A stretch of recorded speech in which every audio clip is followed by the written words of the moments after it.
I'm sure the people still with us today were up watching the football game, and today wasn't a bad day to stay inside and watch those football games because it was a little cloudy, a little chilly. A little bit dreary, I would say. And usually when you get that little bit of a dreary feel, usually there's some changes, perhaps some rain in the forecast, and for some of us that holds true, but not the entire state, and we could really use the rain.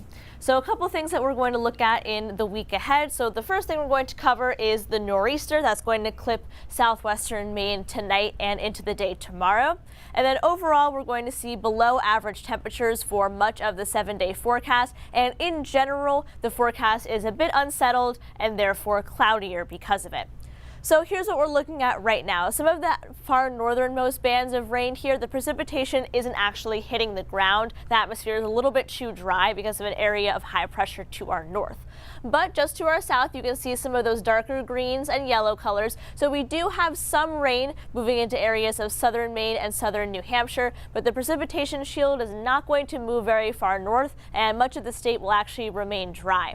I do want to mention, though, the National Weather Service has issued a high surf advisory for all of the areas here shaded in purple, which is the entire coastline of Maine. This is for high winds, rough surf, and rip currents, as well as some localized beach erosion is possible.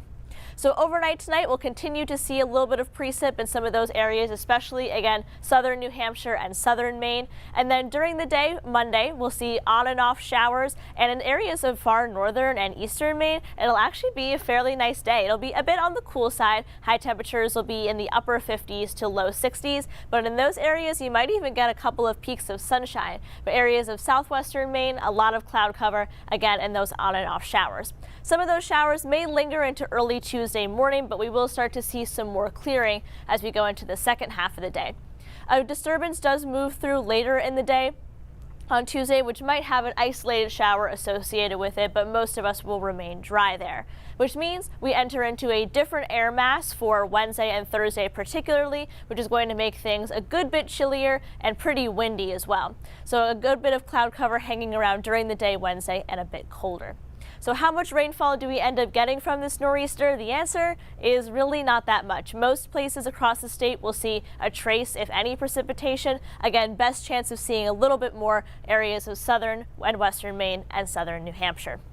So as this nor'easter approaches, we're far enough away where we won't see too many issues with wind. It will be a little bit breezy in areas of southern Maine, along the coastline especially, seeing wind gusts about 25 to 30 miles per hour, but not expecting any issues with power outages or something like that. However, it'll actually be windier as we have the front pass through Tuesday. So Wednesday afternoon, seeing wind gusts about 25 to 30 miles an hour, and winds out of the north on Thursday getting near 40 miles per hour. So it'll be very breezy and very cold feeling for the middle of the week.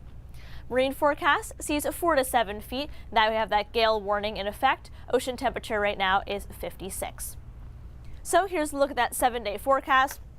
So we'll have that rain coming in areas of southern Maine during the overnight tonight and into the day tomorrow. High temperatures will be on the cold side in the upper 50s to low 60s. An isolated shower may linger into the early morning hours of Tuesday, but we'll see a good bit of clearing in the afternoon. But then we change air masses for the second half of the week, so temperatures will be remaining at or below average. A little bit more sunshine there, but generally more clouds than sun. And Sam, it'll be quite windy both Wednesday, but especially Thursday. I think that's a day that'll feel especially chilly. All right, thanks for tracking it all.